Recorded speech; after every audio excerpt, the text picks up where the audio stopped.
Allez, bonjour à tous, bonjour à toutes, c'est Sifek le streamer RTC numéro 56. Aujourd'hui, on va parler de la bioinformatique avec Allen Sparrow. Je suis accompagné de Miss Fromage et on voit ça juste après le jingle.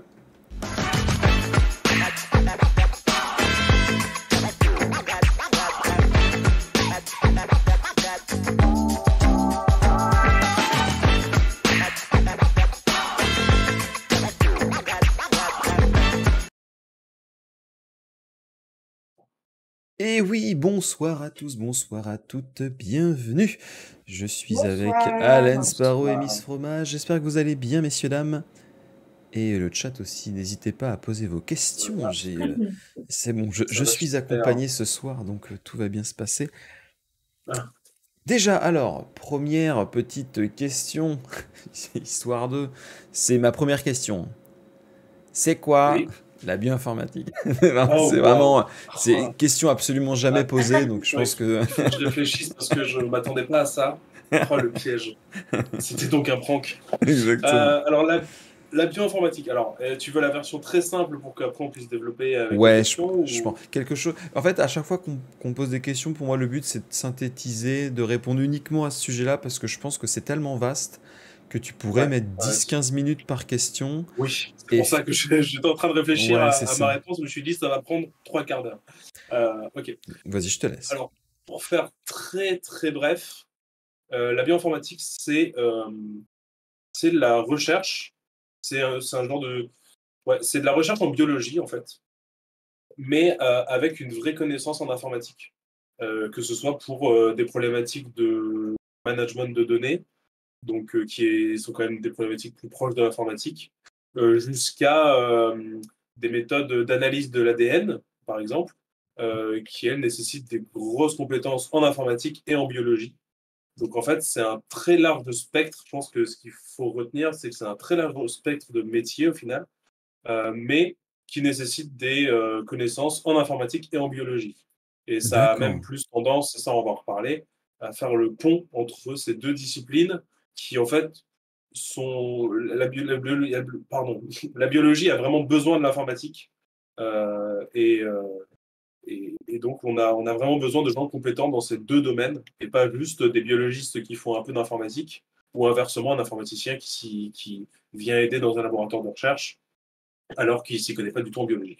Ouais, je pense que c'est fini un petit peu la période où l'informaticien, il aussi, regarde, je sais faire du bec benzène et tout, avec le précipité bleu et tout. Tu vois, enfin, je pense que maintenant, il en faut un peu plus que ça. Attendez, mais vous connaissez le vocabulaire de la biologie. Mais attendez, félicitations, vous êtes embauché. Ou l'inverse, voilà, je sais faire le cliquer déplacer sur Excel, donc je suis trop une machine. Je pense que ça, c'est terminé, tu vois. Je connais.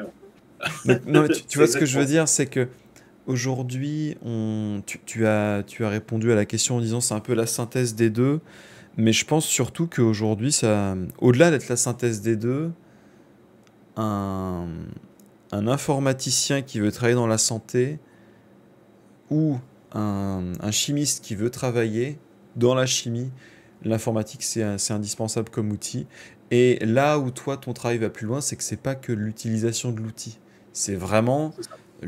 C'est pas juste je sais me servir d'un ordinateur, donc je suis... Non, non, c'est sans l'informatique, aujourd'hui, je pense que la recherche avancerait nettement moins. Bah, c'est ça, en fait. C'est qu'on a plein de problématiques. Donc, j'ai parlé de l'ADN, par exemple. Donc, pour faire un résumé très rapide, l'ADN, en fait, c'est du code. C'est un code qu'on a en nous, dans nos cellules, et qui vont produire donc, ce qu'on appelle des protéines, mais en gros, ce qui va produire qui on est, depuis l'embryon jusqu'à la personne qu'on est. Et tous les jours, nos cellules produisent d'autres cellules à partir de l'ADN. Et l'ADN, on peut vraiment voir ça comme, du coup, le code source biologique, en fait. Et donc, rien que ça, en fait, le séquençage, donc le fait d'analyser l'ADN et d'en tirer des conclusions, de vraiment faire de la recherche à partir de l'ADN, c'est de la bioinformatique pure, parce qu'en fait, c'est pas humain d'essayer d'analyser de l'ADN à la main. En fait, le côté biologie, ça va être quel organisme on choisit, on extrait son ADN par des manipulations biologiques, purement biologiques, dans un laboratoire, et ensuite on obtient un code ADN. Et en fait, historiquement, bah, ça se faisait à la main, sur des livres, on imprimait des feuilles avec des... Donc l'ADN c'est codé en ATGC, on D'accord. avait des feuilles entières, il y a des livres entiers de ATGC, et en fait, c'est pas humain d'analyser ça. Et c'est là où, en fait, ça atteint un peu la limite de l'analyse, entre guillemets, non automatisée. C'est que du coup, bah, en fait, on peut plus, c'est pas possible. Donc, il faut développer des outils. On peut bricoler des trucs si on s'y connaît un petit peu, ou alors on fait des vrais outils puissants grâce à l'informatique. Mais encore une fois, un biologiste qui a séquencé de l'ADN, il ne peut pas demander à un informaticien analyse-moi ça. Parce qu'en fait, Ouais. ATGC, pour un informaticien, ça n'a aucun sens et ça ne veut rien dire. Ouais, ATGC, je pense Et plutôt à la musique que. Tu vois, voilà, par exemple. Donc il faut les connaissances qui viennent des deux mondes. Et en fait, c'est ça qui est super intéressant parce que c'est tellement deux univers qui, quand tu arrives à la fac, en général, tu vas en bio ou en info, et il y a le cliché des geeks en informatique et des bobos en bio, quoi.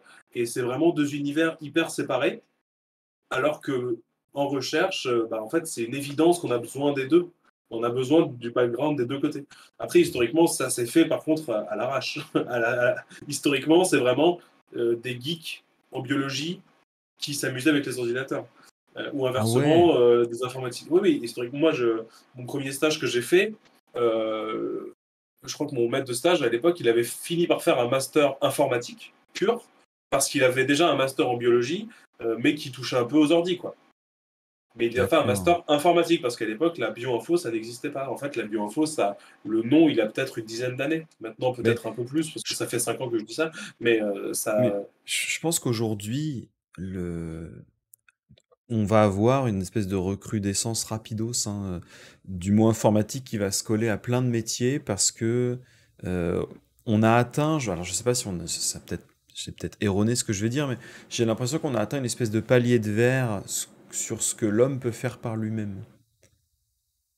Et donc, bah, ouais. l'informatique maintenant, c'est si tu veux aller plus loin, bah, c'est indispensable. Ah, en fait, moi, je vois ça, par exemple, dans le jeu vidéo. On est toujours passé par l'ordinateur, mais par exemple, pour le graphisme, donc voilà, quelqu'un qui est un développeur, qui va être un graphiste pour des jeux vidéo, il ne va pas s'y connaître en informatique, mais il va utiliser des logiciels Ouais, voilà. qui ont été créés par un informaticien. Donc là, il peut y avoir, en fait, il y a déjà dans plein de domaines un genre de tampon, c'est l'interface. En fait, donc Ouais, un voilà. informaticien peut faire une application graphique ou n'importe quoi d'autre. Il va faire une interface pour qu'un humain qui n'utilise pas l'informatique puisse utiliser l'informatique entre guillemets malgré lui, parce qu'en fait quand tu cliques sur un bouton dans un logiciel, et ben, c'est du code qui s'exécute en arrière. Donc il y a cette frontière là qui peut ne pas être franchie et c'est pas un problème. La différence c'est qu'en biologie, bah, c'est trop complexe pour garder indéfinitivement cette frontière là. Il y a des logiciels qui existent pour faire des graphes, des analyses stats, du séquençage, etc. Enfin, de l'analyse de séquences ADN.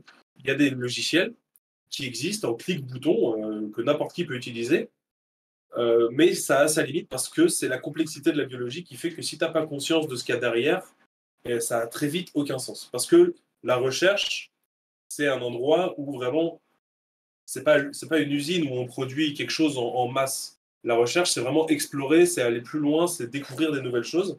Et en fait, si on passe pas cette frontière-là de l'interface et du clic-bouton et que les biologistes se ferment en disant on va laisser staff aux informaticiens, ça peut pas aller plus loin. C'est là où on atteint un palier, en fait. D'accord. Du coup, Tini, est-ce que on a des questions? Oui, alors, bah, justement, tu parlais de la recherche. Cybèle demandait comment est-ce qu'on fait de la recherche? Sachant que si on cherche, c'est qu'on ne sait pas ce qu'on cherche. Donc, comment savoir si on a trouvé? Alors, donc déjà, il y a plusieurs choses. La recherche, souvent, elle arrive parce qu'il y a des problèmes, il y a des problématiques. Donc ça peut être l'environnement, ça peut être une maladie, ça peut être, En tout cas, un ça besoin. peut être... Voilà, c'est ça. Ça répond à un besoin de choses auxquelles on n'a pas la réponse. Donc ça amène la recherche. Et il y avait la deuxième partie de la question, pardon, je suis pas sûr de m'en rappeler. Il y avait une deuxième Comment partie, je ça, crois. alors, Comment savoir? Comment Je sais plus comment c'était sachant que formulé. si on cherche, c'est qu'on ne sait pas ce qu'on cherche, donc comment savoir si on a trouvé? Ouais, OK. Quand est-ce En que fait, tu sais que tu là où c'est compliqué de faire de la recherche, «mentalement» entre guillemets, c'est qu'en fait, on sait jamais qu'on a trouvé. Et c'est aussi très galvanisant parce qu'en fait, quand on pense avoir trouvé quelque chose, on fait ce qu'on appelle une soumission De de tes papier. résultats? On soumet un papier scientifique. Et en fait, le but de cette soumission, le but premier, c'est d'informer les autres, mais aussi de se faire contredire. C'est pour ça que c'est intéressant, c'est parce que l'idée, c'est de toujours tout remettre en question. Et Ouais. c'est pour ça qu'on appelle ça aussi de la recherche, c'est parce qu'il y a des papiers qui aujourd'hui ont 5, 10 Mmh. ans et qui sont faux. Qui sont complètement faux parce qu'on a trouvé leur contraire. Mais en fait, c'est ça qui fait avancer la recherche. Bien sûr. Donc c'est tout l'intérêt. Donc c'est à double tranchant. On sait jamais vraiment, on sait jamais tout à 100%, mais du coup justement ça nourrit la recherche. Et Ouais. donc voilà, si on fait de la recherche, généralement c'est pour une problématique et ça peut être aussi une recherche économique. Enfin, la R&D, il y en a dans donc recherche et développement, il y en a dans toutes les boîtes. Donc ça peut être Pasteur pour développer des vaccins, comme Monsanto pour développer des graines qui vont leur apporter plus. Donc la recherche, ça va Ouais. dans tous les sens, mais ça répond toujours à un besoin. C'est ça et alors si tu me permets d'essayer d'apporter une petite précision, Après, je, je je te pense permets. que, le la recherche parce que je connais quelqu'un qui a travaillé dans la recherche, en fait, il disait: «Le but justement de d'avoir des papiers que tu veux sur lesquels tu travailles et donc tu veux dire: "Voilà, j'ai trouvé une conclusion", c'est une espèce de conclusion à l'instant T. C'est pas une conclusion définitive. Tu veux dire, voilà, aujourd'hui, avec mes recherches, j'ai trouvé ça, donc je poste quelque chose en rapport avec ça. Et ensuite, c'est à vous de me dire, est-ce que c'est bon? Et surtout, combien de temps ça va être bon, si jamais ça l'est. Parce que Exactement. donc la personne que je connaissais, lui, travaillait dans la recherche linguistique. Donc c'est un domaine aussi qui est Oh, assez inconnu, tu vois.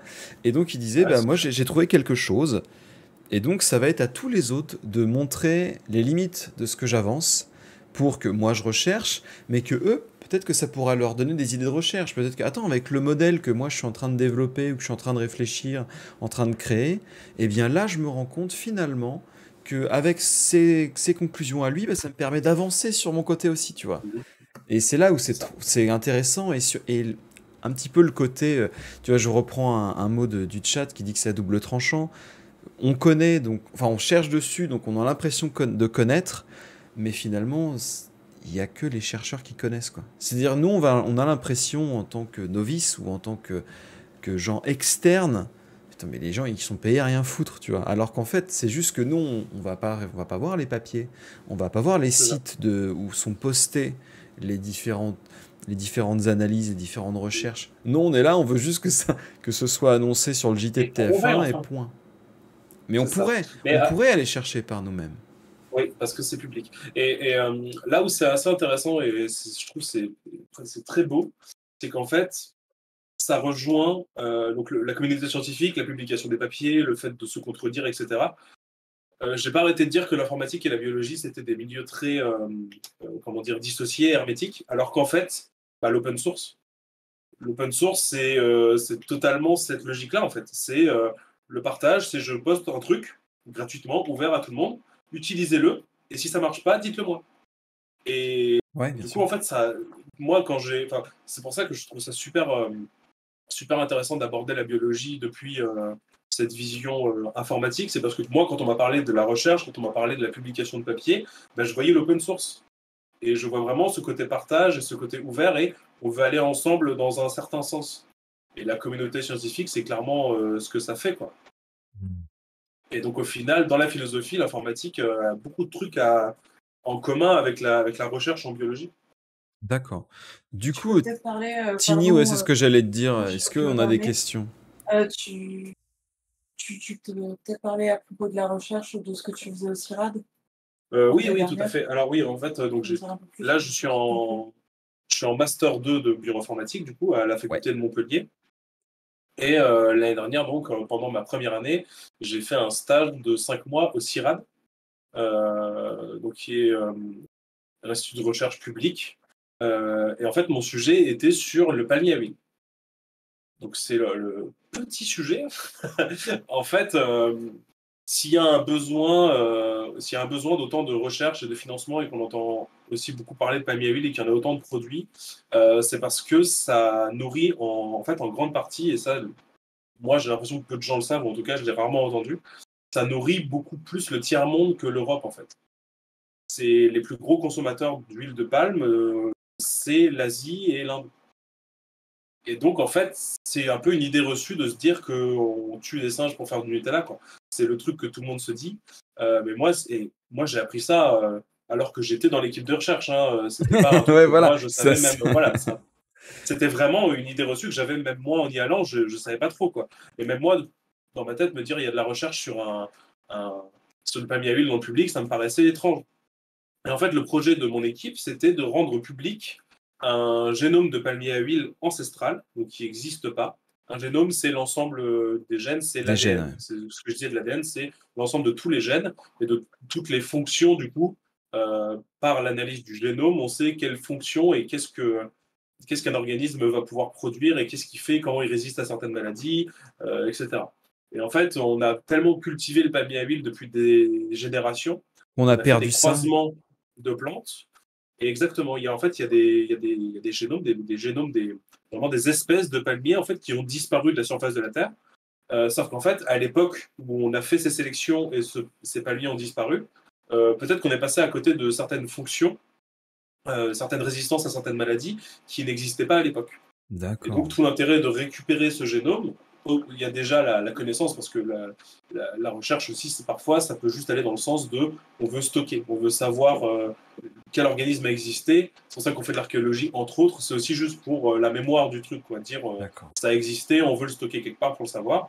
Et là, pour le coup, l'objectif premier, c'est on va aller voir les gènes qu'il y avait sur des palmiers qui n'existent plus pour essayer de trouver potentiellement une résistance à une maladie actuelle ou à des problématiques de réchauffement climatique ou de sécheresse des sols qui n'étaient pas à l'époque.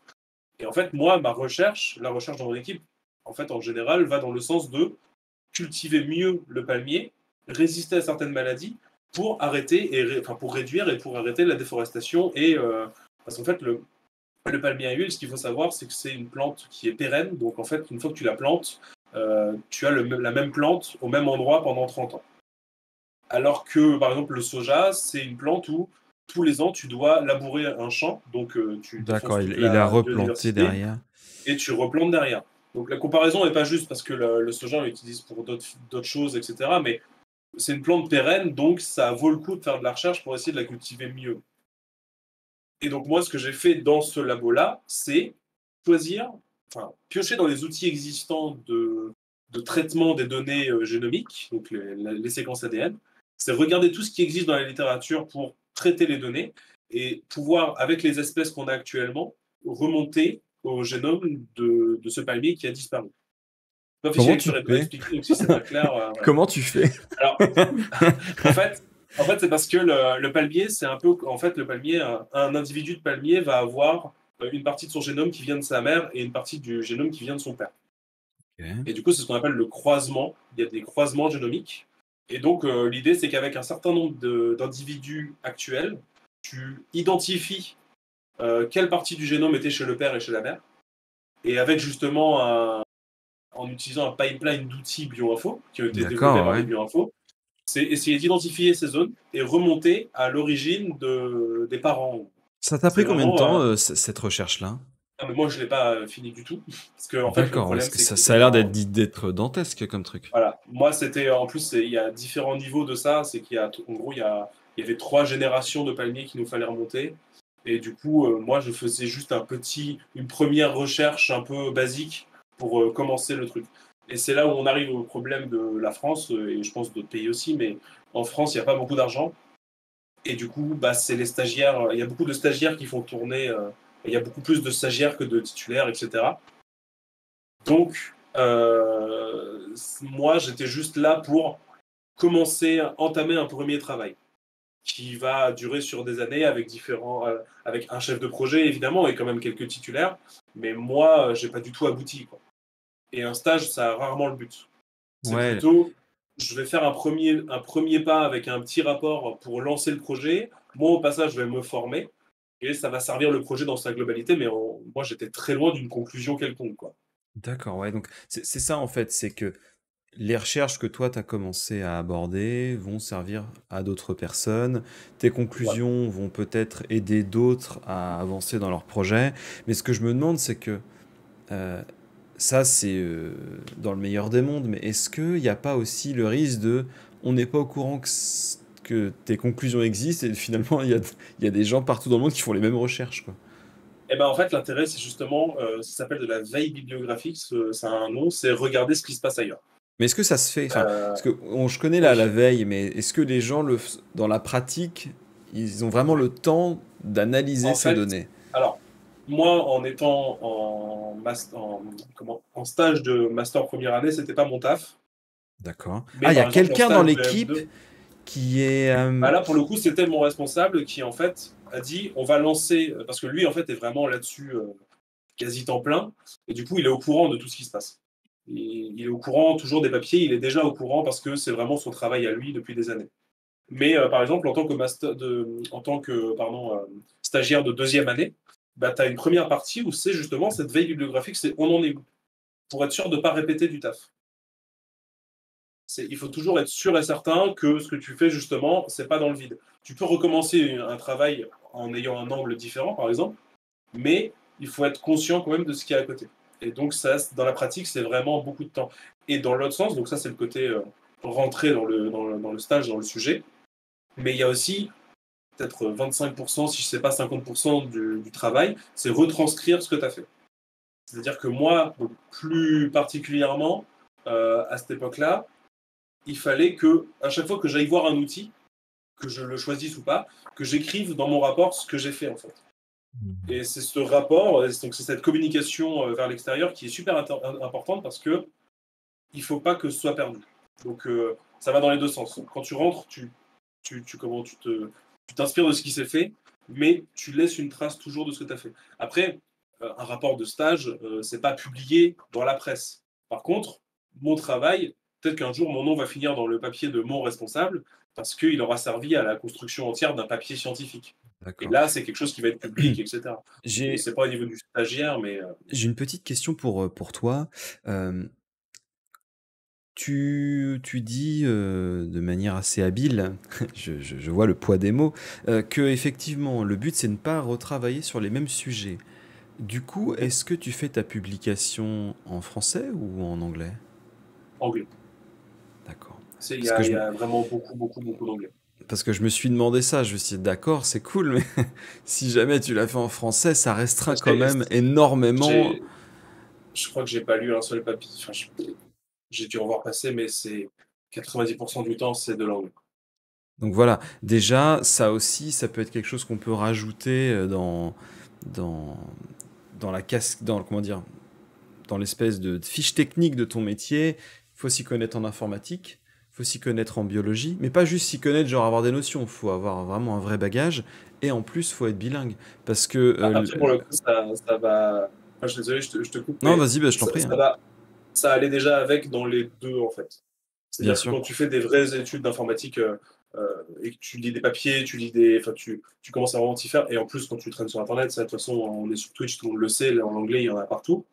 Et Oui, en mais biologie, c'est pareil. pas forcément pareil entre lire des trucs sur un jeu vidéo et avoir Oui, un niveau professionnel sur un domaine, tu vois. oui, oui. Mais c'est juste que dès que tu arrives. Non, c'est sûr. Mais je veux dire, voilà, c'était déjà ancré dans l'informatique que dès que tu vas aller te renseigner sur un outil, tu te cognes à l'anglais direct. Ouais. Instantanément. Ça va avec. Donc c'est pour ça que j'y ai pas. C'est vrai que j'y ai pas pensé, mais ça fait partie du truc. Mais en fait, c'était déjà le cas parce que justement, quand tu publies que tu mettes ton code en ligne pour un mode Minecraft ou pour un papier scientifique, dans cette logique d'ouverture et de partage, ouais, on passe beaucoup par l'anglais. D'accord. Du coup, alors j'attends que, que Tini termine de voir. Je vais attendre pour te mettre en plein écran. Est-ce qu'on a il n'y a pas de problème, hein, t'as le droit de t'hydrater, pas de souci. Est-ce qu'on a des questions? Est-ce qu'on a des questions? Oui, justement, tu disais que toi, l'année dernière, tu gérais pas la data. Et Sibelle demande quel est ton métier exactement aujourd'hui et peux-tu en dire? Euh, Tu es en vivre, c'est ça? Oui, Ok. bah explique déjà ce que tu Oui, fais. oui. Donc, du coup, là, je suis en deuxième année de master et depuis septembre, je suis en alternance dans une entreprise de biotechnologie qui mène des essais cliniques sur un médicament contre le cancer, enfin, sur un produit qui lutte contre le cancer. Donc là, je suis en alternance et mon poste, c'est data manager parce qu'en fait, alors, là, on rentre dans un domaine carrément différent que le palmier à huile, hein, Bien sûr, ouais. et carrément différent du public, où c'est plus compliqué d'en vivre aussi, on pourra en parler plus tard. Mais là, donc, c'est dans le privé, donc c'est une entreprise qui lève des fonds pour sa recherche auprès d'entreprises privées. Et donc moi, mon travail actuel, c'est en fait quand tu fais un essai clinique. Donc tu développes un produit que tu penses qui va fonctionner pour lutter contre quelque chose ou qui a un but. Donc là pour le coup c'est la cible, c'est le cancer. Quand tu fais un essai clinique, une fois que tu as passé les tests, les premiers tests un peu plus petits, donc, donc on appelle ça in vitro, donc sur vraiment juste du sang entre guillemets dans une éprouvette quoi. Et que une fois que tu as fait tes tests sur des animaux, etc., là, tu enrôles des patients dans un essai clinique. Tu essaies d'en avoir un très grand nombre et tu injectes ton produit chez ces patients Ouais. avec l'aval de médecins, etc. Enfin là, je résume une dizaine, je ne sais pas si c'est pas plus, mais au moins une dizaine d'années de recherche, de développement, voilà. Et donc là où mon entreprise est actuellement, c'est qu'elle a plein de patients partout dans le monde. Et on fait des analyses chez ces patients pour savoir comment l'organisme réagit en fonction de ce qu'on lui a injecté. Donc on injecte notre produit chez des patients à un certain temps et on veut savoir qu'est-ce qui se passe dans le corps. Sauf que dans le corps, il y a plein de choses. Donc il y a tout ce qu'il y a dans le sang, il y a tout ce qu'il y a dans la tumeur, s'il y en a une, parce qu'il y a des tumeurs solides et des tumeurs liquides. Donc voilà, il y a plein de choses qu'on veut savoir chez le patient. Et il y a une infinité de méthodes et de choses qu'on peut faire pour avoir une idée de comment se comporte l'organisme du patient. Comment tu reçois Et les donc, données, toi? Je eh suis ben voilà, désolé, je te coupe, justement, excuse-moi. non, mais c'est une bonne question, ça oriente mon discours. En fait, il y a plusieurs choses. Il y a des choses qu'on fait chez nous, on va dire à un hôpital qui a enrôlé des patients, faites une prise de sang à tel patient et envoyez-nous le sang. Ou alors, on peut, et c'est très souvent le cas, on peut dire envoyez ce sang à telle entreprise qui fait cette analyse, parce qu'imaginons les machines dont on a besoin sont beaucoup trop chères, donc nous, on ne peut pas faire les analyses en interne. Et bien, on fait appel à d'autres entreprises qui font les analyses pour nous et qui nous les envoient. Hmm. Donc en fait, ce que je veux faire passer comme message, c'est que c'est le bordel. En fait, il y a plein de choses. Tu peux pas Il y a tout une gérer en clinique. interne, quoi. Voilà, il y a c'est possible quand tu es petit et quand tu n'as pas encore de patients, etc. Mais là, en fait, on atteint un niveau où il y a je ne sais pas si c'est pas 5 à 10 personnes, ou peut-être peut-être plus 5 personnes, qui ne gèrent que ça. Les envois d'échantillons, les passages entre les différents hôpitaux, les différentes entreprises qui nous font des analyses, etc. C'est un enfer sans nom. Et en Hmm. fait, au final, nous, ce qu'on reçoit, c'est, pour vulgariser un peu, c'est des Excel, des fichiers Excel avec écrit ce patient-là, eh ben, il a tel taux de tel marqueur qu'on veut regarder à ce temps-là. Et donc ça, c'est donc plein d'Excel différents. Et maintenant, il faut qu'on les interprète. Parce que sinon, tout l'argent qu'on met dans tous ces transferts et tout ce temps qu'on a mis, il ne sert à rien. Donc il faut regarder les données pour voir si ça va dans notre sens, voir s'il y a des bons résultats ou pas, voir quels patients peuvent répondre ou non, est-ce que c'est toxique chez les patients ou pas, est-ce qu'il y a des effets secondaires, etc. Et donc ça, c'est un nombre infini de données qui sont dans un premier temps analysables à la main au fur et à mesure qu'on reçoit les Excel, etc. Parce il y avait déjà quand même pas mal de monde dans la boîte. C'était fait de façon à la main. Sauf que comme on l'a dit, il y a la limite de l'humain qui fait que c'est plus possible d'analyser ça manuellement. Et donc, il faut essayer d'automatiser un maximum.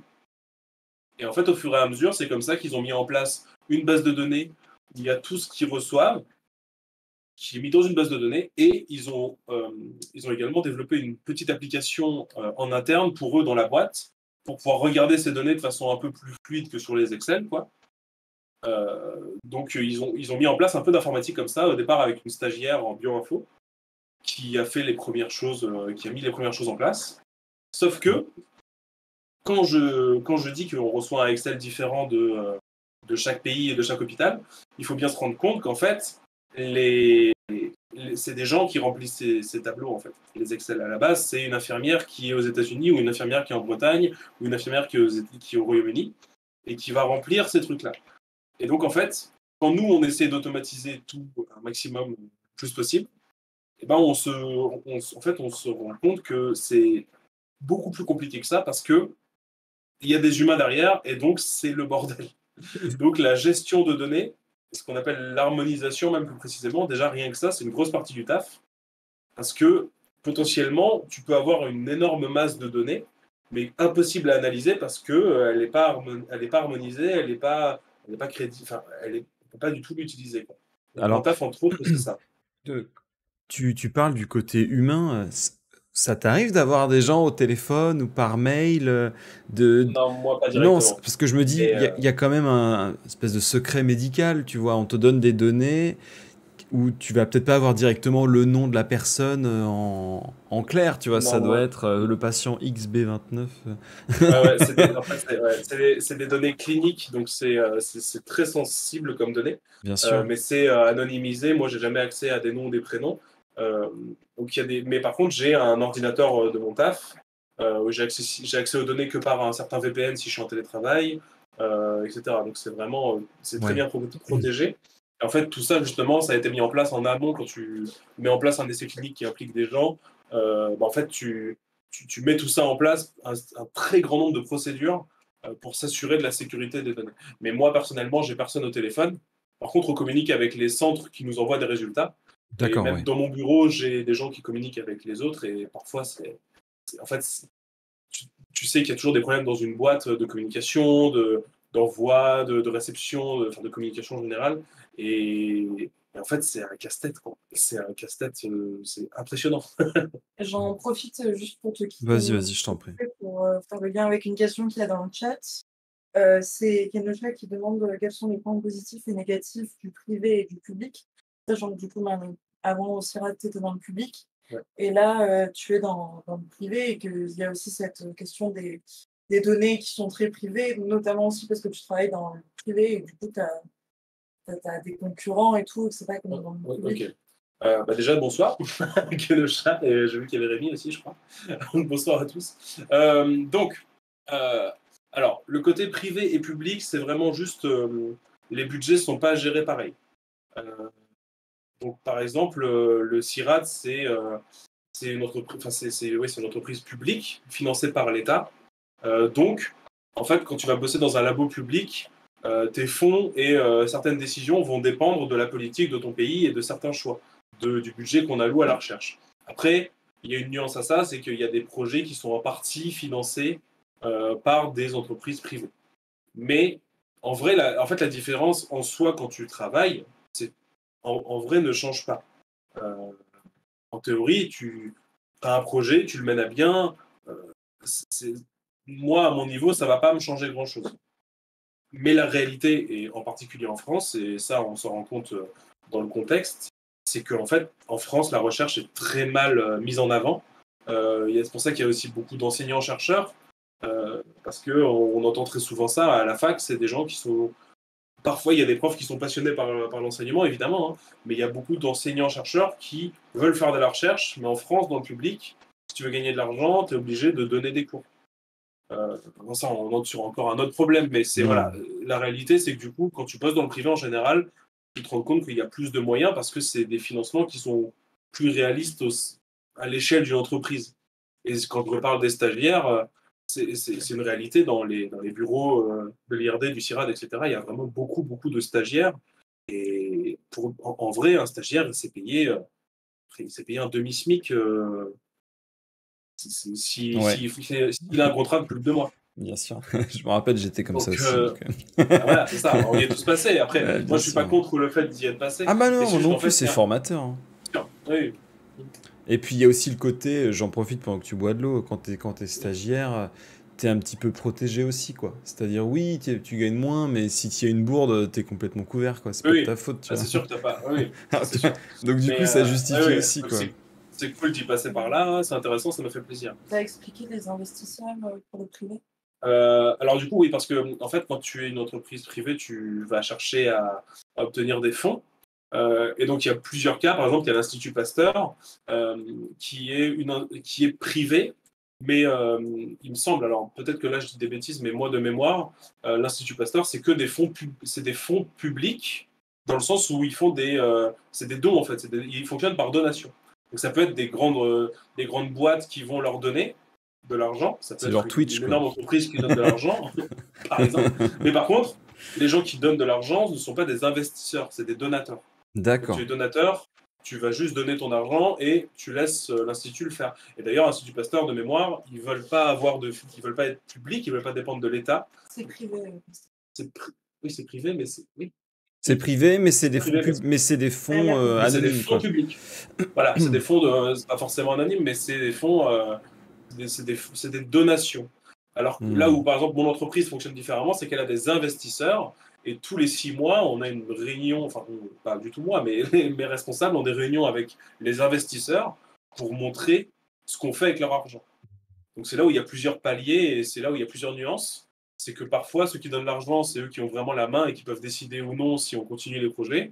Alors que Pasteur, c'est vraiment des donations, donc ils font ce qu'ils veulent avec leur argent. Et il y a le public où il me semble que l'IRD, tu peux être fonctionnaire, je crois, à l'IRD. Mais en tout cas, ça dépend de l'État. Donc il y a vraiment différents niveaux dans la recherche. Et en fait, malheureusement, je sais pas, mais s'orienter vers le privé, c'est en France, moi je sais que je m'y oriente personnellement parce que enfin, il y avait un côté déprimant en fait au CIRAD, rien que c'est bête, hein, mais dans les locaux, dans la mentalité des gens, tu vois qu'ils sont ils sont bloqués forcément parce que Ouais, on c'est ça, fonctionne avec effectivement. l'argent.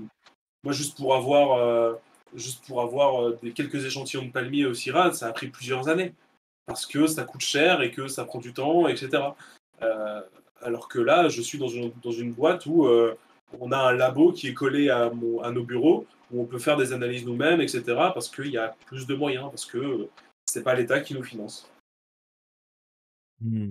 Alors, on nous a tout à l'heure posé une petite question et c'est ma prochaine question. Aujourd'hui, on est un petit peu en plein dans l'ère des intelligences artificielles et compagnie là. Comment est-ce que toi tu t'en sers si tu t'en sers? Alors moi, pour l'instant, je m'en sers pas du tout au travail, au quotidien. Par contre, là où, dans la logique de la recherche, je pense, moi, quand on en parle autour de moi et quand je réfléchis aux IA, en fait, c'est un outil super puissant. C'est un outil très puissant et en fait, ça peut faire gagner un temps fou. Et en fait, l'informatique, c'est la même chose. C'est-à-dire que si moi, sur mon code, je demande à faire une boucle pour me créer un tableau, c'est parce que j'ai pas envie d'aller sur Excel pour rentrer les données à la main. Et du coup, pour moi, évidemment qu'il y a des problèmes éthiques, il y a plein de choses, tous les débats, on les connaît, mais dans la recherche, moi, j'ai un peu cette confiance-là de me dire, on va l'utiliser comme un outil qui va faire avancer les choses encore plus vite. Mais de toute manière, je pense que le débat sous le débat, c'est celui-là, c'est-à-dire c'est de se dire, est-ce que je m'en sers de manière malhonnête ou alors au contraire, je réduis un petit peu l'intelligence artificielle à un côté pratique, j'ai besoin de faire telle chose rapidement, eh bien je lui donne ça à faire, et pendant que lui réfléchit, eh bien moi j'ai le temps de faire autre chose en parallèle. Donc du coup on peut être plusieurs à chercher sur différents domaines. Par contre il y a toujours aussi le côté derrière où toi humainement tu vas devoir vérifier ce qu'il t'a dit. Mais Ouais, c'est ça. toute comment dire, l'intermédiaire de calcul qui va être parfois un peu pénible ou un peu, bah tu l'as un peu moins. Mais là, Par au moins, contre, ça me met des étoiles dans les yeux, c'est qu'en fait, ça va même au niveau du dessus, quoi. C'est comme tu dis, faire un calcul à la main, c'est long et prenant. Bah, du coup, c'est pour ça qu'on code. Mais par contre, là où l'IA est folle, c'est que tu peux lui demander de coder ce qui va te permettre de faire des calculs. Et donc, tu économises. Enfin, c'est exponentiel en économie de temps et d'énergie, en fait. C'est pour ça ouais, que c'est ça. dans la logique de la recherche, ça va dans le même sens, au final. Hmm. On peut l'utiliser pour aller encore plus loin. Voilà. Et je pense qu'effectivement, on va pas essayer d'être forcément trop cynique, parce que oui, il y a forcément, oui, il y a plein de problèmes que ça cause, etc. Mais le but pour moi de parler de ce côté-là, c'était plutôt comment est-ce que toi tu vas t'en servir, enfin toi, vous allez vous en servir, parce que oui, les problématiques, tout le monde en parle, on a déjà fait une émission là-dessus, je pense que c'est bon, on a à peu près cerné les sujets, mais d'un côté purement pratique, tu vois. Comment est-ce que toi, tu vas les utiliser? Ça pourrait très bien être, euh, et en vrai, c'est déjà ce que font pas mal d'interfaces en informatique précisément, mais ça peut très bien être à chaque fois que il y a plein de fois où je réécris entre guillemets le même code. Et donc, je peux très bien passer par une IA pour lui dire, il y a des fonctions toutes bêtes qu'il a l'habitude de faire et qu'il voit passer tout le temps. Et je pourrais très bien lui dire, fais-moi le squelette ou fais-moi un code. Et ensuite, je repasserai derrière pour l'essayer, mais ça pourrait me faire gagner un temps fou. Donc, typiquement, là, dans mon taf actuel, ce serait ça. Après, pour tout ce qui est recherche biblio, donc là, je pense plutôt à ce que j'ai fait au CIRAD, ça pourrait être de la recherche bibliographique ultra efficace. Parce que il y a déjà des sites, il y a déjà des choses, mais pouvoir reformuler, pouvoir sortir des infos, pouvoir, encore une fois, comme un outil. C'est comme tout. Et de toute manière, dans la recherche particulièrement, si quelqu'un écrit un papier avec une IA, ça va se voir au bout de 4 secondes parce qu'on essaye d'aller plus loin, on n'essaie pas de répéter les mêmes choses. Et un truc qui fait juste un résumé d'autres choses, Ça sert à ça rien. va, ça va très vite se voir. Voilà. Après, donc il y a un intérêt et je comprends tout à fait que ça puisse faire peur parce qu'il y a il y a des métiers entiers où il y a des gens qui travaillent. euh, enfin, le côté remplacement de métier, ça peut arriver. Enfin, moi, quand je pense à la révolution industrielle où les machines sont arrivées dans les usines, c'est pareil. C'est dramatique pour tellement de gens, mais au final, maintenant qu'on l'a, ça paraît évident, quoi. Bien sûr, voilà, c'est ça. Du coup, vas-y, ouais, si t'as une remarque, hésite pas, hein, Non, oui, non, par rapport à l'IA, ce qu'on se disait une fois avec Annie en discutant, c'est que, par exemple, les gars qui font des sites internet, ou même, enfin, tous les gens qui font du code en général, ils vont beaucoup sur GitHub pour chercher, bah, des fragments de code déjà faits pour faire telle ou telle fonction. Et en fait, l'IA est utile parce que, enfin, l'IA va te trouver, tu vas demander à l'IA, par exemple, à ChatGPT, trouve-moi un code pour faire telle fonction, et elle va te la donner direct. Plutôt que tu passes ton temps à chercher sur GitHub. Finalement, ouais, ça revient vraiment quasi au même, juste que tu vas pas perdre le temps de chercher pendant des heures sur GitHub. Ouais, c'est ça. Et ça peut être, et ça s'applique après à tous les domaines. Par contre, c'est toujours la question de qui va faire la demande de cette recherche. Je pense que vous avez dû finir par, si vous avez déjà parlé de ça dans l'émission, je pense que c'est qui va faire la recherche et qu'est-ce qu'on va en faire. Mais c'est comme tout, c'est un outil.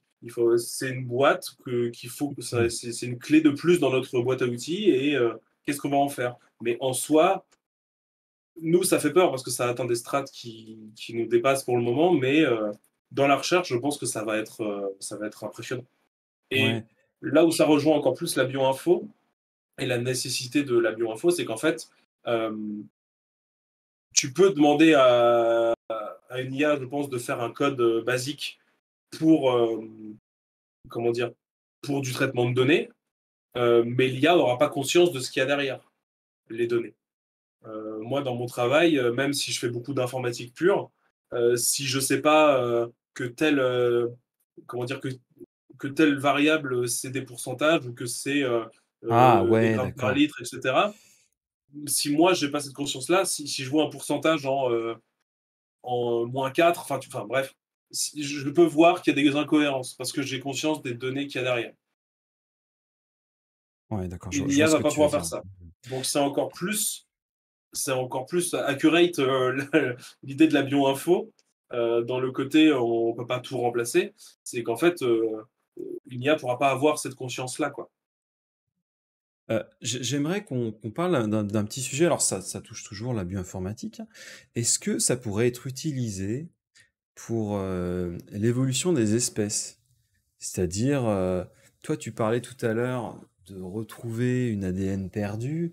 Est-ce qu'on pourrait pas retrouver par la bioinformatique peut-être une ADN peut-être complète d'un génome de nos ancêtres Et il pourrait y avoir des entreprises qui disent attends, mais on pourrait pas les recréer. Ça pourrait être aussi un peu comme Jurassic Park. Bah, Tu vois.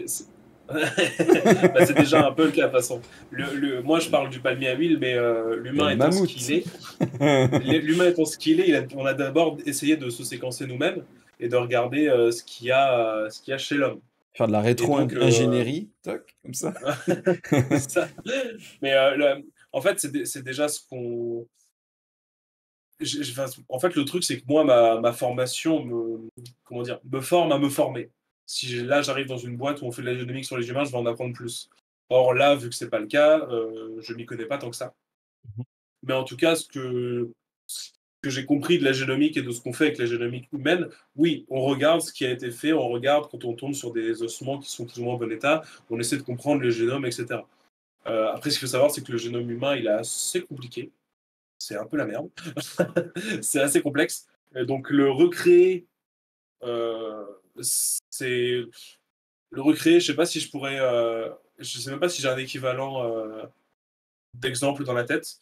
Par contre, clairement, le vaccin Covid, c'est ça. C'est le vaccin ARN. On cherche clairement à recoder notre ADN pour qu'il apprenne à se défendre contre une maladie. Donc c'est clairement, on est allé voir ce qui se passe chez le génome des gens infectés et on essaie de le reproduire chez les gens qui n'ont pas encore eu la maladie. Donc clairement, c'est ça. D'accord, et par un effet de Ouais. différence, tu arrives à savoir ce qui coince. C'est ça? Ouais, c'est qu'est-ce qui se passe qu'est-ce qui se passe en réaction. Et pareil, là, je vulgarise beaucoup. Hein, si Oui, quelqu'un qui s'y bien connaît sûr. vraiment, il va sûrement s'étrangler. Mais voilà, dans l'idée, c'est ça. D'accord. C'est déjà ce qu'on fait en fait. Du coup, Titini, tu voulais dire quelque J'en chose? profite, oui, pardon. Ça, c'était une question que j'avais notée moi. Quand tu es rentré dans ta formation, un des premiers trucs que vous avez étudié, puisque c'était en plus juste à peine à la sortie du Covid, vous avez parlé du vaccin contre le Covid. Est-ce que tu peux un peu expliquer les technologies qui sont utilisées? Parce que les technologies utilisées pour développer les vaccins, notamment comme le Covid, c'est de la bioinfo en fait. Euh, En fait, c'est surtout comment dire, les découvertes ont été possibles par la bioinfo, mais ça fait déjà très longtemps. Ça fait déjà très longtemps que c'est le cas parce que la génomique, depuis quasiment le début, ça dépend de la bioinformatique. Après, je ne pourrais pas développer trop sur le vaccin Covid en particulier. Mais Je sur pense. la technologie qui est utilisée pour le faire, peut-être. Euh, alors quand je parlais de l'ADN, de ce qui nous code, en fait je vais pas pouvoir dire plus que ce que j'ai déjà dit, c'est-à-dire que on injecte des cellules dans le corps euh, qui savent comment se défendre contre le Covid, et donc on essaie de répandre l'ADN, donc enfin c'est plutôt l'ARN, mais bon c'est juste un peu plus précis, mais on a compris. Dans l'idée c'est ça, on cherche à recoder nos cellules et à apprendre à nos cellules à se défendre. Mais je ne vais pas pouvoir aller beaucoup plus Non, loin après, dans cette explication, je suis désolé. Non, non, mais il n'y a pas de souci. De toute manière, c'est ce que je voulais dire aussi. La bioinformatique, là, j'ai l'espèce de définition globale. C'est comment dire, la discipline qui se trouve au milieu de l'informatique et des mathématiques pour le côté informatique du nom, et pour le côté biologique, tu as biochimie, biologie, microbiologie, écologie, épidémiologie. Oui, du coup, tu peux avoir autant de profils de bioinformaticiens que là, je viens de donner de matière. Et en plus, ça s'adapte à plein de domaines différents. Le domaine, Ça. tu vois, toi, tout à l'heure, tu as parlé de l'huile de palme, donc plutôt un côté, comment dire, Alimentaire. orienté, ouais, côté nature et côté Ouais, pour nommer, exactement, voilà. Tu vas avoir un côté médical comme tu fais aujourd'hui, mais tu as plusieurs maladies, donc forcément, il y a plusieurs aussi expertises. Ah oui, Donc effectivement, on peut pas forcément donner aujourd'hui c'est bon, les conclusions, on les a. Non, non, c'est chacun a son domaine de prédilection.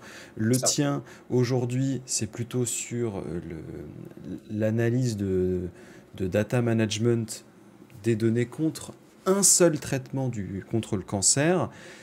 Ouais, Ici, admettons, il y a 200 recherches parallèles qui sont faites, bah, tu vas pas connaître les 200. Tu vas en c'est avoir ça. connaissance un petit peu parce que tu disais tout à l'heure la veille et tout, mais les essais cliniques, tu les fais pas tous les jours, quoi. Alors, c'est intéressant parce que justement, là, je suis arrivé pour occuper ce poste de data management et de data scientist pour aussi faire des statistiques, quoi. pour essayer de trouver Et qu'est-ce ça donne quoi en qu'on a français pu le nom du redonner. métier? Euh, Manager des données et Le manager, c'est scientifique anglais. des données. Manager, c'est vrai ça. Gestionnaire. Gestionnaire, ouais. C'est C'est ça. nul. Je Je suis comprends pourquoi il y a gestionnaire de écrit ça sur données. mon CV. Gestionnaire des données, on dirait que je gère une bibliothèque. Non, là où c'est intéressant, c'est que justement, donc comme je l'ai dit, j'étais en alternance. Cette année, je suis en alternance, mais mon semestre était assez découpé, enfin mon année était découpée en deux parce que tout le premier semestre, j'avais tous mes cours et pendant les vacances, j'allais dans l'entreprise. Et là, depuis janvier, je suis que dans mon entreprise. Et en fait, pendant les 6 premiers mois de contrat que j'avais chez eux, je faisais un rapport bibliographique sur en fait comment fonctionnent leurs produits et sur quoi ça se base.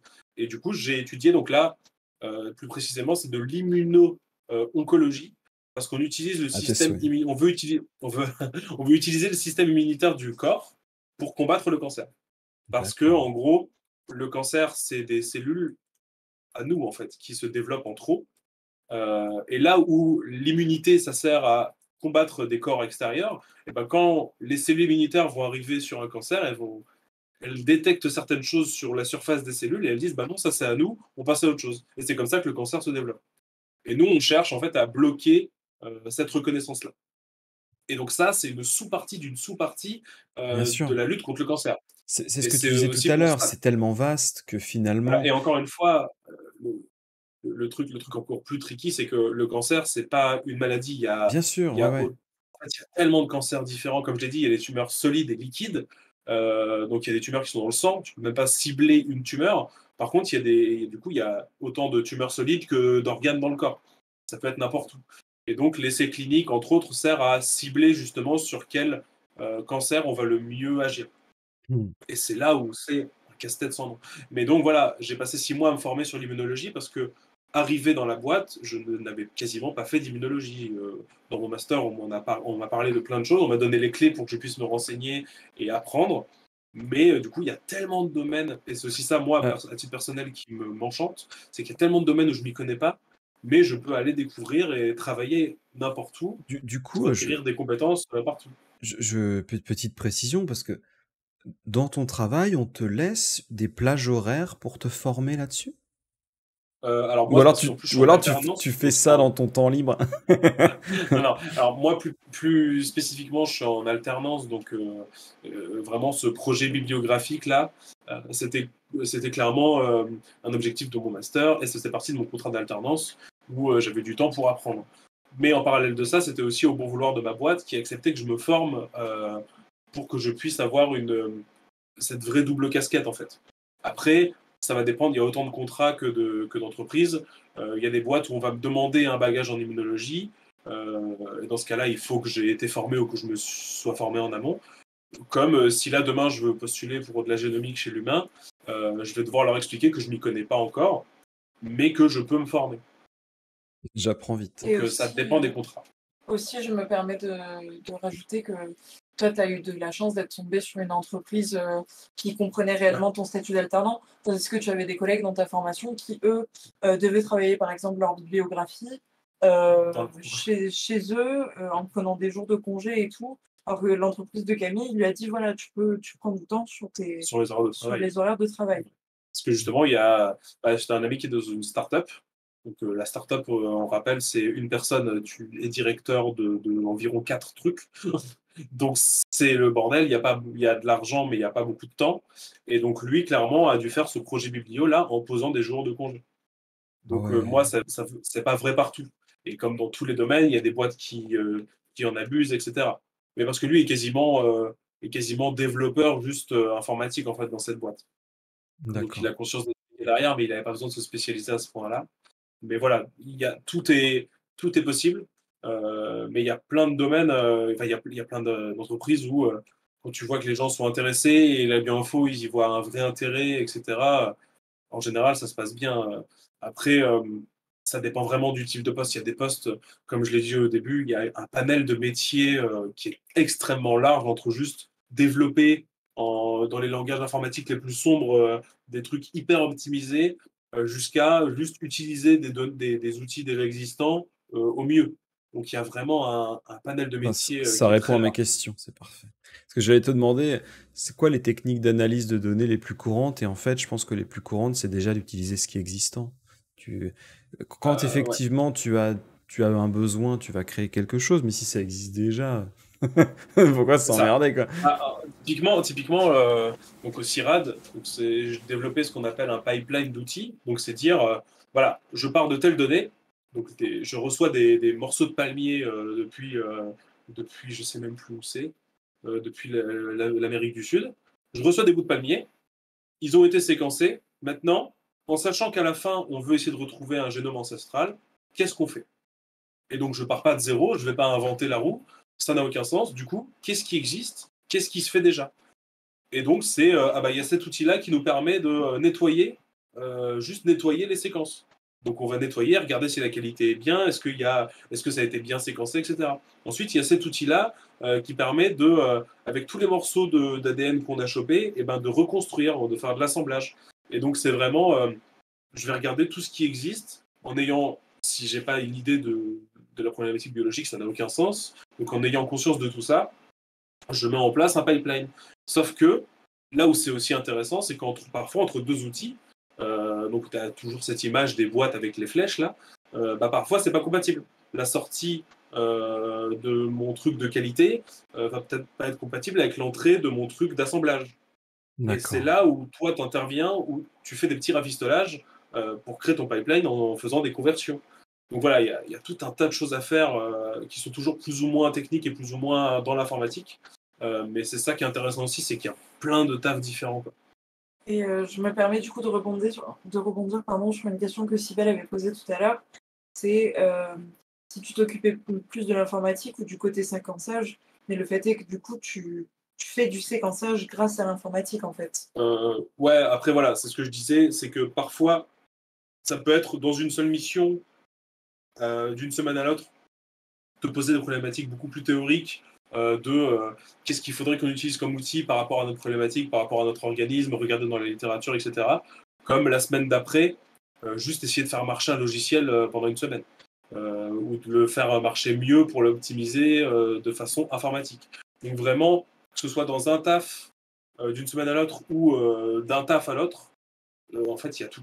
Et moi, là, à titre personnel, je ne sais pas si c'était la question, mais moi, dans mon taf en ce moment, c'est plus le côté informatique, le côté comment, de façon maligne, on peut automatiser l'analyse et la réception des données. Parce qu'en soi, c'est pas toi qui va prendre le morceau, par exemple, de palmier et lancer les procédures physiques de séquençage. Non. Toi, tu récupères les données à partir de cette procédure physique et tu en fais quelque chose grâce à l'informatique. Voilà, après, ça, encore une fois, ça dépend. Je pense que quand tu commences une startup et que tu es 4 personnes, tu fais sans doute un peu les deux. Mais c'est comme pour tout processus dans une entreprise qui grandit, au plus tu as de choses à faire, au plus tu délègues. Et donc, ça dépend des postes. Je pense que si demain, moi, je monte ma boîte et que je veux faire un truc sur du séquençage, je vais être amené à faire les deux. Mais ça dépend. C'est vraiment le message, en fait, c'est la bio-info, ça dépend. Ce De- serait un super slogan. C'est du qu'en coup, fait, il y a vraiment un tas de choses, quoi. Mais l'intérêt, c'est que tu aies conscience de tout, surtout. toi, ton objectif, c'est toujours d'essayer à optimiser en premier les données? Ça dépend. Alors après, moi, mon travail, c'est repérer où est-ce qu'il y a des erreurs. Parce que par exemple, s'il y a une boîte qui, du jour au lendemain, nous envoie des données qui sont plus dans le bon format, il faut pouvoir communiquer pour que ça n'arrive plus. Ou alors, il faut que je puisse anticiper, à chaque fois, cette boîte-là, elle nous envoie les données avec un format qui n'est pas le même que nous. Donc, je fais un code qui, quand je l'exécute, va prendre les données de ce truc-là et les harmoniser d'une certaine façon, de façon automatique. Donc moi, vraiment, ouais, c'est ça. Ma problématique au quotidien, c'est l'automatisation et faciliter la réception et l'analyse des données. Hmm. J'aimerais, si possible, qu'on essaie de parler d'un sujet un peu complémentaire.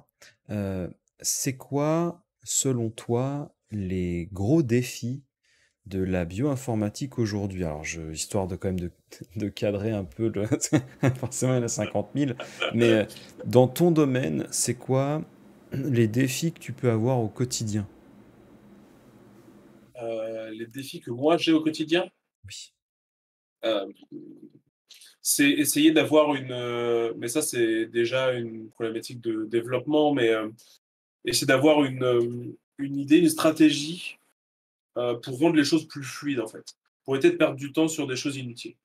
Parce que D'accord. si là, aujourd'hui, on n'était pas passé par tout ce qu'on fait, la mise en place de la base de données, l'application qu'on a mis en place, etc. Si tout ça, ça n'existe pas, c'est c'est irréaliste d'analyser des données et donc d'obtenir des résultats. Voilà. Donc, les défis au quotidien, c'est essayer d'être malin et de. En plus, c'est un peu la logique de l'informatique. En vrai, c'est essayer d'être paresseux. Il faut être paresseux. Mais pour ça, il faut taffer. C'est que si tu veux pouvoir arriver tous les matins et juste à cliquer sur deux boutons pour que toute l'entreprise elle roule, et ben en amont, il faut taffer, avoir de la stratégie et passer par des choses qui font que tout est plus facile. Alors, juste une petite question pour les gens qui nous regardent. Quand tu parles de faire des outils, il y a forcément une interface graphique? Ou alors ça peut être des fois juste des lignes de code? Alors moi, donc ça dépend, encore une fois, ça dépend. Je vais dire ça à chaque fois de toute manière, ça dépend. Mais moi, dans mon travail, je travaille sur R et en fait, je fais ce qu'on appelle des Je travaille scripts. sur rien, je travaille sur R. Sur R, frère, je travaille sur R. Je travaille sur un langage qui s'appelle le R. Euh, et en plus, il me semble que c'est parce qu'à la base, il y a une boîte privée qui avait fait un langage qui s'appelait le S. Et en fait, les C'est gens très drôle. ils ont voulu développer un outil gratuit et pour être référencé mieux qu'eux, ils ont fait le R. Attends, ça me fait De grave rire. mémoire, la blague était comme ça. Donc C'était il y a la drôle. S et toi tu Voilà, c'est travailles sur ça. R. Il y a R. Voilà. C'est- Donc, moi, il y a plusieurs choses. C'est que moi, je développe des scripts qui sont du coup juste du texte, je sais pas comment dire, un fichier texte avec du Ouais. code dessus, qu'on va lancer à chaque fois qu'on va avoir des nouvelles données. Donc on va nous dire, il y a telle boîte qui nous a envoyé les données. Et ben, on a juste à cliquer à lancer ce script. Donc vraiment des lignes de code pour le coup. Ça, c'est ceux qui gèrent les données dans la boîte, donc moi et mon responsable. On va lancer ce script pour mettre à jour les données et voir s'il y a des erreurs, etc. Je me permets de te couper, pardon, parce Vas-y, que vas-y. du coup, quelqu'un demande quelque chose par rapport au script. Euh, Avocat demande si c'est bien de l'automatisation et qu'est-ce que tu utilises comme script. Donc ouais, bah, c'est du R du coup. Et en fait, c'est de l'automatisation, mais pas complète. C'est-à-dire que c'est pas c'est pas automatique quand une boîte nous envoie des données, les scripts se lancent. On a le feu vert des cliniciens qui nous disent cette boîte a envoyé des nouvelles données. Et donc nous, on va lancer ce script manuellement, mais le script fait un maximum de choses automatiquement. Donc ça, c'est pas Hmm. vraiment automatique. Par contre, il y a une autre chose, c'est que comme je l'ai expliqué, on a développé en interne dans la boîte une application où en fait juste les cliniciens, ceux qui gèrent pas du tout l'informatique, ils tombent sur un site où il y a déjà des petits onglets cliquables avec des graphes, avec des tableaux, avec des petits boutons pour pouvoir changer ce qu'ils veulent voir en fait. Et ça, pour Hmm. le coup, c'est généré automatiquement depuis la base de données. Mais ça, on l'a mis en place. Donc, on a développé une application D'accord. qui est destinée à la vision de données plus facile. Et l'idée, c'est qu'en fait, on communique toujours avec eux et ils nous disent, ah bah ce serait cool. Moi, tous les matins, quand j'arrive au bureau, ou dès qu'il y a des nouvelles données, donc que ça peut être toutes les semaines comme tous les mois selon les marqueurs, bah, je fais ce graphe. Mais à chaque fois, je fais le même. Et Donc donc, autant donc on lui dit, l'automatiser, ben, quoi. ça, on l'automatise. Pour nous, en interne, on fait une application et on rend ça possible pour eux. Donc, il y a autant ce côté faire des scripts, mais pour quasiment mon utilisation à moi. Et il y a ce côté développement application pour les cliniciens dans la boîte. D'accord. Et Euh, pour ceux qui ne connaissent pas le R, c'est un langage de programmation qui est assez simple, on va dire, qui a été développé pour les statistiques à la base. C'est un langage statistique de matheux, mais qui est beaucoup utilisé en biologie. d'accord. Du coup, Tini, est-ce qu'on a d'autres questions? Absolument, mon cher Sifek. Alors, on a Cybèle qui nous demande comment la bioinformatique peut-elle être utilisée pour personnaliser les traitements médicaux en fonction des caractéristiques génétiques des patients. Bah justement, il y a il y a beaucoup d'essais cliniques et de recherches en général qui s'orientent là-dessus vers la médecine personnalisée. Euh, Parce que l'idée de pouvoir séquencer un génome, de pouvoir séquencer du sang, ça fait qu'on peut répondre beaucoup plus, de façon plus spécifique euh, ouais, à chaque patient. Après, pareil, donc voilà, je ne travaille pas dans ce domaine-là précisément, mais oui, ça va dans ce sens-là. Après, comment particulièrement, euh, je ne saurais pas. En plus, j'ai des amis qui sont en alternance sur ce genre de problématiques. Donc, la bioinfo va dans ce sens-là parce que en fait, ça va dans le sens de la recherche en général. Ça appuie toute la recherche qui va dans ce sens-là. Après, comment, je suis désolé, j'ai pas de réponse très précise. Non, mais c'est justement, c'est la recherche, hein. C'est-à-dire, Ça. si tu avais des conclusions tout de suite, toutes prêtes et Oui, définitives, oui. Mais il y a ça se sûrement saurait, quoi. des réponses un peu plus précises que celle-là, mais vu que je suis pas dedans, voilà. Mais la D'accord, génomique en général, c'est une grande partie de la médecine personnalisée et c'est très appuyé par la bioinfo. d'accord. Moi, je voulais te poser comme question, euh, comment aujourd'hui la, la bioinformatique, elle gère les enjeux un peu éthiques qu'on pourrait avoir. C'est-à-dire, tu vois, aujourd'hui, on essaie absolument de regarder un petit peu côté, euh, justement, d'un point de vue respect des données, etc. Comment est-ce que vous gérez cette réception de données extrêmement importantes pour qu'elles restent anonymes, pour qu'elles soient vraiment respectueuses de ce genre de choses? Parce que c'est Euh, vrai que du coup, votre métier à vous, vous recevez une quantité de données qui est assez phénoménale, quoi. alors, pour le coup, les, ça, c'est le travail de beaucoup de gens en amont d'un essai clinique. D'accord. Il y a tout un travail avec des avocats, quand quand on soumet un essai clinique enfin, il y a des institutions qui font ça, auxquelles il faut soumettre des protocoles très précis. Et que ce soit pour le produit en lui-même ou pour le traitement des données, en fait, il y a un très grand nombre de processus à respecter. Moi, quand je suis arrivé dans ma boîte, on m'a fait signer un très grand nombre de choses. Et c'est c'est vraiment très sensible et très pris en compte, surtout dans les essais cliniques chez les humains. Et moi, du coup, donc ça, c'est la partie gérée à l'échelle de l'entreprise. À mon échelle, j'ai un ordi pour le travail, sur lequel j'ai même pas les droits administrateurs, je ne peux rien faire dessus D'accord. sans l'aval de mes responsables. Euh, Si je veux bosser sur l'ordi depuis chez moi, j'ai un VPN, etc. Toutes les données sont sur un serveur protégé. Donc ça, moi, je j'ai pas du tout la main dessus.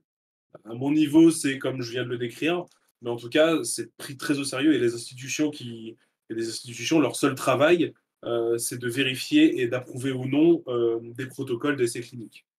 Donc ça, c'est des données très sensibles et les données cliniques, sont en bioinfo ou partout en recherche, c'est très au sérieux, quoi. D'accord. Du coup, je vais te relaisser la parole, Tini. Je t'écoute si on a d'autres questions. Alors, mon cher Sifek, comme autre question, nous avons notamment euh, comment l'informatique peut être utilisée pour suivre et prévenir les épidémies? Là, je dirais plutôt par l'analyse de données et plus par les statistiques. Parce que du coup, il y a un truc qu'on n'a pas trop abordé et qui fait très peur aux biologistes, c'est les maths et les stats.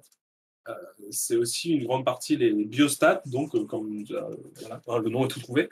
Les biostatistiques, euh, ça c'est le plus utilisé, je pense, pour prévenir les épidémies parce que c'est vraiment de l'analyse de données pure. Et en fait, quand par exemple le Covid s'est déclaré, il a fallu, je pense, assez vite savoir où est-ce qu'on fait des tests, pourquoi, comment, etc. Et ça, c'est des boulots de biostatisticiens parce que pareil, un statisticien qui n'a pas de bagage biologique va pas comprendre comment une épidémie va se transmettre et qu'est-ce qui est logique ou pas de faire. Donc, par rapport aux épidémies, je dirais que c'est plus le côté biostatistique qu'on a aussi, hein. On apprend, on a une formation stat et on peut se former encore plus au stat selon les travaux vers lesquels on s'oriente. Et donc, je dirais que c'est plutôt ce côté-là, c'est le côté analyse de données et mise en place de stratégies pour essayer de comprendre la progression d'une épidémie ou s'il y en a une.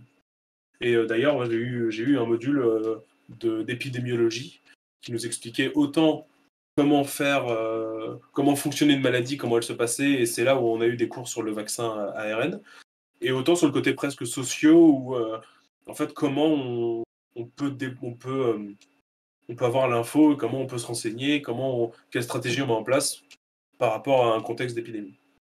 Toi, du coup, c'est limite, j'ai l'impression à t'entendre parler que as presque un bagage médical, quoi. T'as presque. Alors, bien évidemment, s'il y a des médecins qui passent, ils vont nous chier dessus, mais je veux dire, j'ai l'impression que tu dois en tout cas avoir des connaissances médicales un peu plus poussées que n'importe qui finalement. Encore une fois, là pour l'instant, je suis vraiment à la surface. J'ai un peu conscience du truc parce que j'ai eu quelques cours.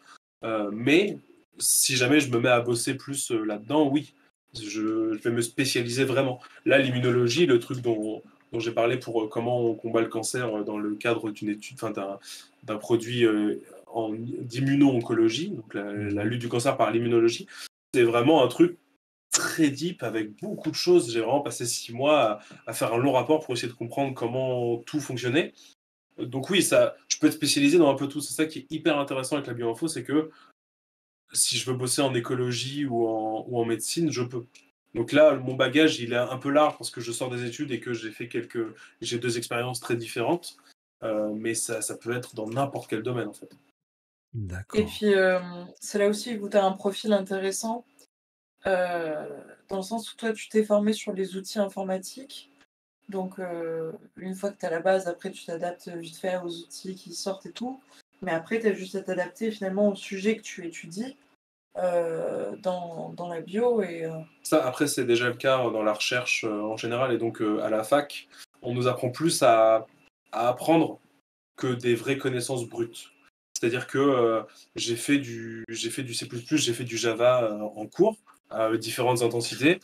Mais le vrai intérêt, en fait, la vraie plus-value, si je veux parler comme un commercial, la vraie plus-value, c'est je peux m'adapter. Donc si demain on me dit bah faut faire une application en C++, je vais pouvoir me le réapproprier et apprendre à l'apprendre. En fait voilà, c'est ça, la fac elle apprend à apprendre. Et la recherche en général va dans ce sens-là, donc la bioinfo aussi. Hmm. D'accord. Peut-être plus pratique, comme question, peut-être un peu moins vague, mais comment est-ce que toi, personnellement, tu vois ton métier par rapport à un métier Euh, d'informaticien classique? Bah, moi je trouve ça plus galvanisant. Pour quelle En fait raison, de du coup? savoir en fait, c'est le côté naïf de se dire la recherche, en fait, il y a vraiment un côté, j'ai envie de dire, pas dépasser des frontières, mais explorer des nouvelles choses. Et en fait, je sais que moi, à titre personnel, trier des Excel, c'est pas ça qui soigne des gens au quotidien, Bien mais sûr. c'est faire partie de cette énergie-là et aller dans cette logique-là. Moi, à titre personnel, ça me fait du bien au quotidien. Moi, en fait, quand j'ai commencé, quand de base, je suis allé en informatique sans du tout penser à la bioinfo. Je suis allé en fac d'informatique parce que j'avais fait un peu d'algorithmie dans une autre formation qui avait rien à voir. Et ça m'a beaucoup plu et j'adorais le côté énigme, en fait, de résoudre des énigmes. Euh, on a ça en entrée, on veut ça en sortie, comment on y C'est- va? J'étais nul à chier, moi, C'est vraiment là-dedans. juste. Ça Bah, nous, en plus, c'était dans un BTS qui avait quasiment rien à voir, mais on a commencé par faire du C, qui est le langage le plus basique, un des langages les plus basiques. Et après, on a fait une voiture télécommandée. On avait une petite voiture et il fallait la programmer. Et en fait, c'était ce côté-là, comment on y arrive et tout. Enfin, le côté énigme m'avait beaucoup plu, donc je suis parti en fac d'info. Et j'ai pas été pris tout de suite à la fac. J'ai bossé 9 mois à McDo pour des problèmes administratifs avec la fac. Et du coup, quand j'ai enfin réussi à arriver en première année d'informatique, j'avais pas du tout envie de faire une licence pour faire une licence. Je voulais vraiment savoir ce que je faisais là et pourquoi je mettais mon énergie dans des cours, parce que je voulais pas perdre mon temps. Et en fait, quand j'ai entendu parler de la bioinfo, je trouvais ça super intéressant de se dire, je vais pouvoir résoudre ces énigmes, je vais pouvoir continuer à jouer comme j'aime le faire devant des codes, mais avec des problématiques qui me touchent vraiment et qui vont un peu dans le sens de l'écologie ou de la médecine, de la lutte contre les problèmes qu'on a dans notre société, quoi. Le Donc il y a sentiment de savoir quelque chose. ouais, c'est ça, j'ai l'impression de vraiment faire partie d'un truc, galvanisant. Donc moi, au Hmm. quotidien, c'est vrai que c'est ça qui me même si je sais que ce que je fais, c'est pas du niveau des gens qui ont découvert, par exemple, ce produit ou ce procédé, d'immuno-oncologie, et cetera. Mais faire partie de ce mouvement-là, moi, je sais que ça me fait beaucoup de bien. Je pense que si je faisais exactement le même travail de data management, mais pour, une énorme boîte comme Monsanto ou pour une énorme boîte, juste à titre lucratif, je pense que j'aurais plus de mal.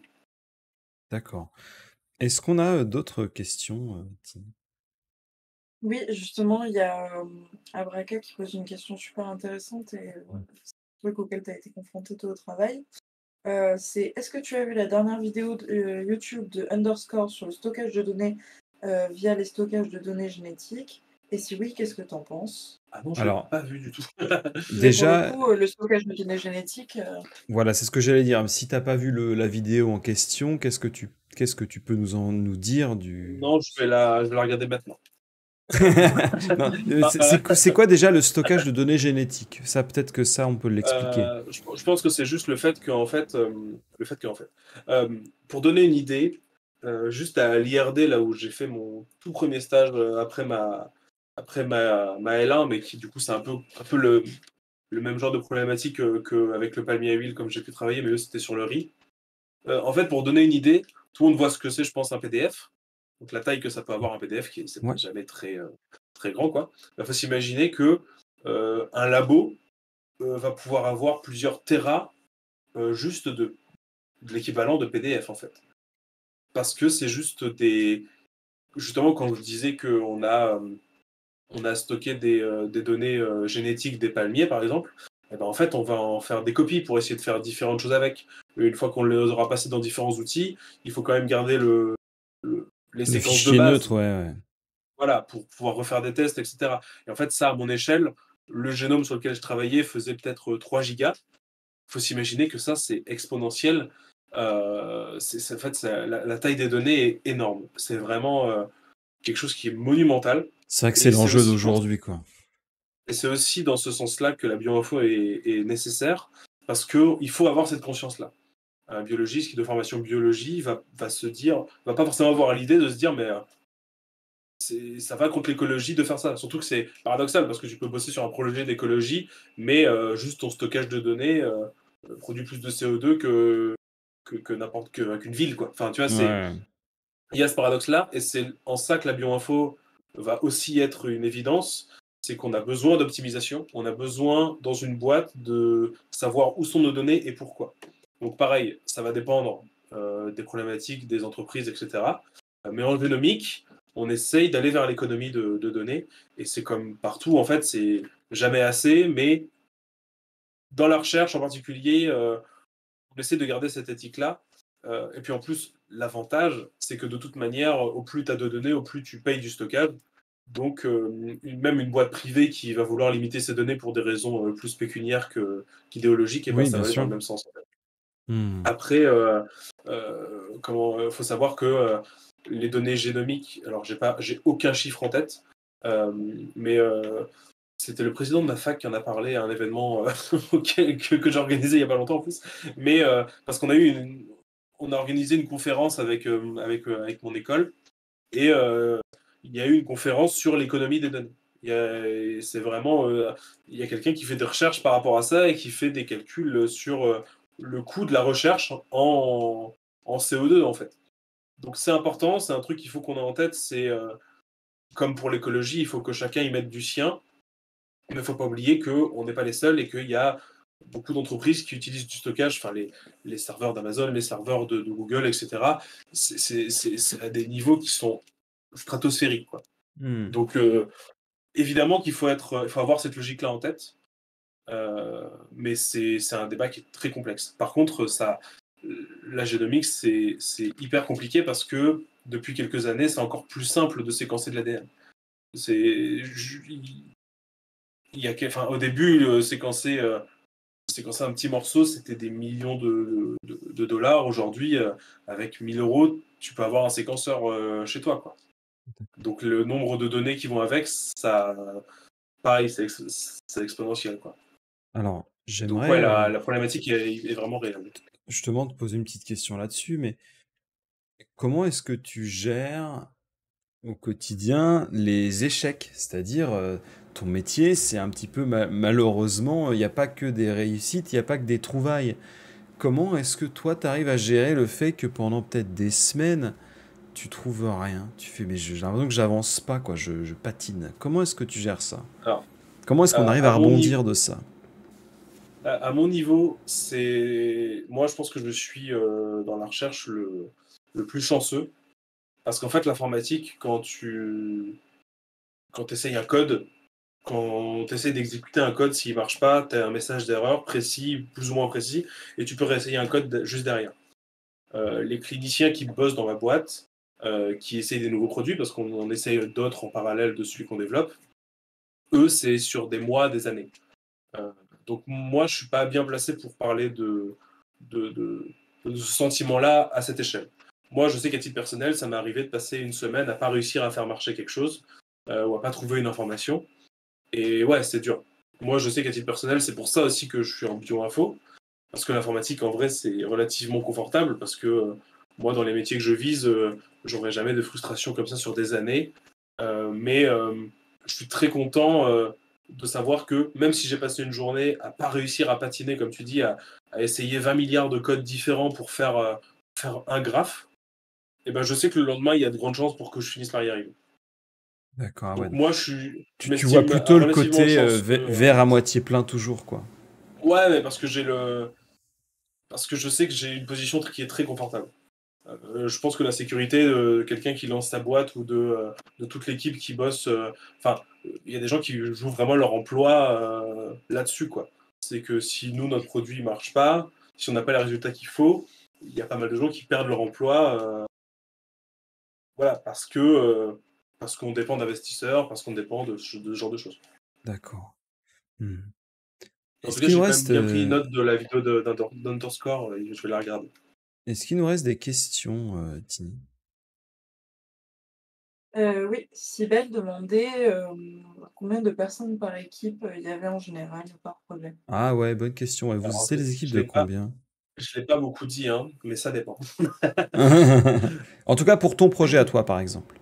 Alors moi, en fait, ma responsable n'est pas du tout bioinformaticienne. Elle est entièrement en biologie, mais en fait, ça s'est un peu imposé à elle qu'il fallait qu'elle automatise les processus d'analyse des données. Et donc, elle a embauché une stagiaire qui a fini son contrat et maintenant moi, un alternant. Donc, en vrai, on est deux. On est deux en bioinformatique dans ma boîte. Mais il y a des boîtes où ça peut être vraiment beaucoup plus en fonction de la problématique. Mais nous, on est deux. Et on est les deux seuls à savoir coder de la boîte, quoi, sur Ah une ouais. cinquantaine de personnes environ. Donc toi, tu es plus dans une boîte de chimie dans lesquelles il y a des personnes qui ont une double compétence. Oui, ouais, voilà, c'est ça. Mais après, il y a vraiment de tout parce qu'il y a aussi une grosse équipe d'ingénieurs qui juste. Il y a les cliniciens qui vont avoir des projets, des essais, par exemple, ça va être juste essayer notre produit en combo avec un autre produit qui marche déjà, voir si ça marche bien. Et donc, en fait, pour ça, on va décider. Enfin, ils vont décider d'un certain nombre de manipulations et ça va être les ingénieurs qui vont les faire. Donc, il y a vraiment plein, plein de métiers différents. Et il y a évidemment les postes de management de projet, des finances, de communication, de RH, etc. D'accord. Petite question un peu plus positive peut-être. Euh, c'est quoi ce qui fait ta plus grande fierté dans ton travail? Parce que depuis tout à l'heure, et enfin, je suis assez content, ça fait plaisir d'entendre ça. Tu as l'air de vraiment aimer ton travail. Et c'est assez. Alors, je veux dire que c'est rare, mais Ah généralement, non, tu mais sais, les gens voient beaucoup la coupe à moitié vide. Et quand on parle de son travail, les gens vont forcément te parler de ce qui va pas. Et justement, là aujourd'hui, tu en as assez peu parlé. Ça fait plaisir d'avoir un discours sincère et pas du tout préparé, mais qui va dans une belle direction. Donc voilà, je voulais te demander, c'est quoi tes plus grandes fiertés dans ton travail? alors je crois que j'ai pas vraiment d'exemple en En particulier. C'est plus particulier? c'est plus mon orientation dont je suis fier au final.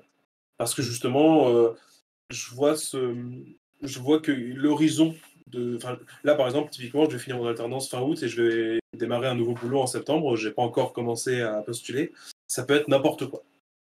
Et en fait, il y a ce côté confortable parce que ça va être un domaine que je vais maîtriser, sinon je ne vais pas postuler.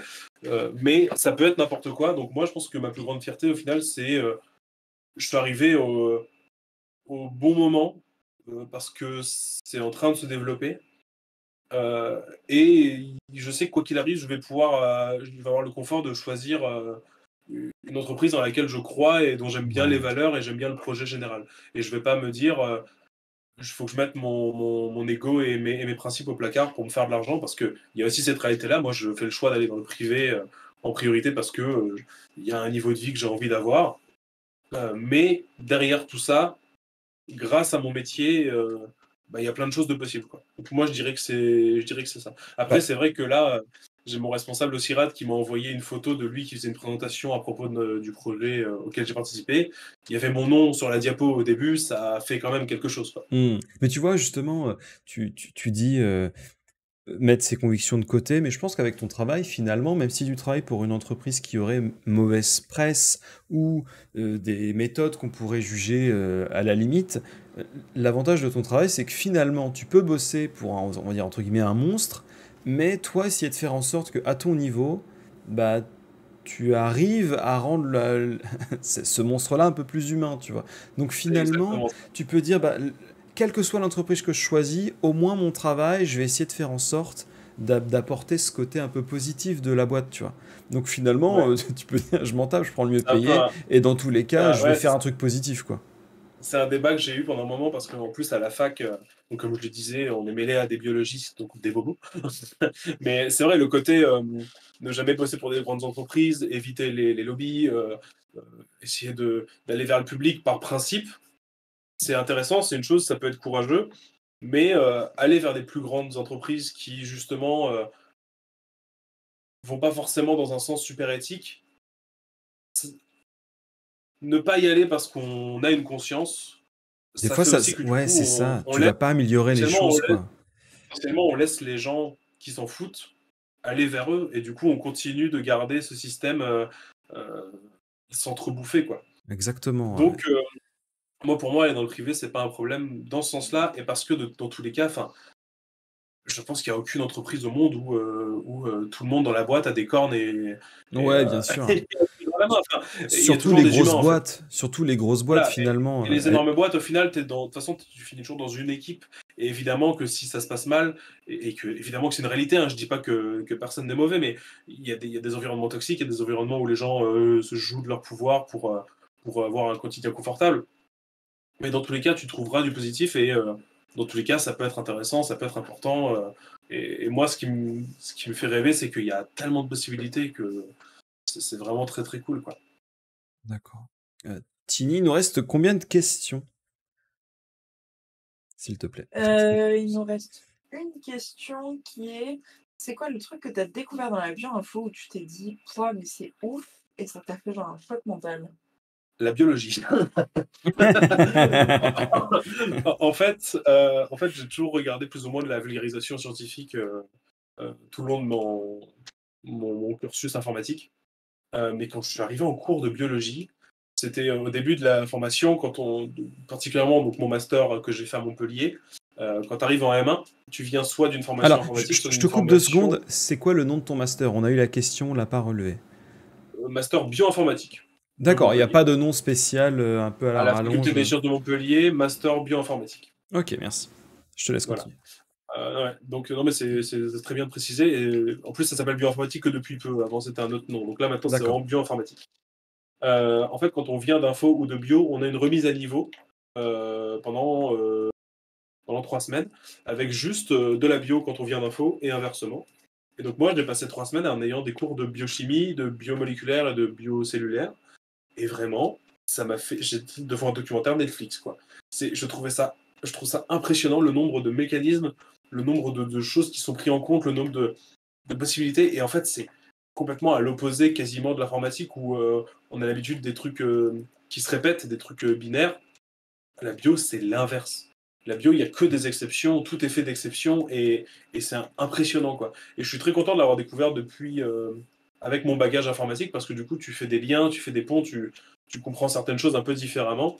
Donc moi, en fait, l'effet wow, on peut faire ça, c'est juste la biologie. Ça m'a rendu dingue d'apprendre tout ça. D'accord. Du coup, est-ce que tu aurais, parce que je pense qu'on, en fait, plus on en parle et plus je me dis que ça pourrait s'éterniser, mais tu vois, j'aimerais bien, un de ces quatre, qu'on refasse une interview sur peut-être un autre angle, parce que le sujet est tellement vaste que je me dis, là, on va peut-être, je pense qu'on a Ouais, ça- commencé à effleurer le début, et je pense que ça pourrait être intéressant d'en rediscuter une prochaine fois plutôt que d'essayer de Ce qui faire une pourrait être espèce sympa, de... c'est de trouver Une, quelqu'un d'autre. Moi, je une... peux peut-être demander à quelqu'un de ma classe ou Bah, qui avec bosse en plaisir. bioinfo, mais dans un domaine complètement différent, Voilà. pour alimenter un peu plus le débat. Ouais. Ouais, ça pourrait être intéressant parce que tu vois, c'est un sujet où il y a autant de profils que de problématiques. Donc finalement, Ouais. là, je trouve que enfin, j'ai trouvé ça passionnant. Et justement, généralement, je termine toujours les interviews avec la même question. Est-ce que tu as des petites anecdotes, des petits trucs à nous partager qui seraient soit un peu marrants ou soit un peu cocasses, qui te soient arrivés? Euh, oh là. C'est vrai que ça, c'était assez marrant. Le fait que, en fait, donc, au premier semestre du master de première année, il y a les profils info et les profils bio, ceux qui viennent d'informatique, ceux qui viennent de biologie. Et donc, nous, les profils info, on était, pour plus d'immersion et pour avoir des cours supplémentaires en biologie, on était mêlés à d'autres classes. On était mêlés à d'autres classes pour certains cours de biologie. Donc on se retrouvait dans une classe qui parlait de- d'un cours en biologie avec des biologistes. Et donc tu avais en fait, t'avais 9 informaticiens au milieu d'une classe de biologistes. Et en fait, c'était D'accord. assez marrant parce que la bioinfo de base, on essaie d'aller vers le partage et le mélange et on essaie de tous se connaître, etc. Et en fait, durant cette classe-là, il fallait faire des projets par 4 personnes. Et en fait, ça m'avait beaucoup fait rire parce que euh, les 8 autres informaticiens, quand on nous a dit qu'il faut faire des groupes, etc., ça a été bah, on est 8 informaticiens, on peut faire 2 groupes de 4. Voilà. Et du coup, ça m'avait beaucoup fait rire parce que normalement, c'est l'inverse qu'on cherche à faire, quoi. Ouais. L'idée, c'est qu'on se mélange et qu'on essaie de faire des ponts, etc.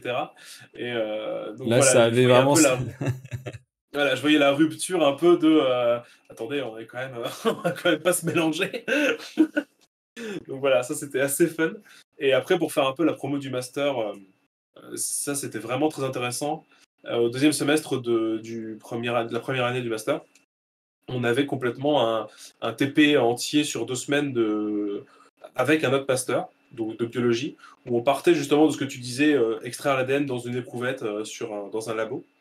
Et on allait jusqu'à l'analyse des séquences sur un ordinateur. Ah Et ouais, tu donc, faisais vraiment tout de A à Z, quoi. voilà, et ça dans mon CV c'était un truc de fou parce qu'en plus c'était avec une technologie de séquençage qui était très récente. Donc on bossait sur des vraies données, en plus qui étaient des données de quelqu'un qui faisait une thèse, donc on aidait à une thèse par cette manipulation.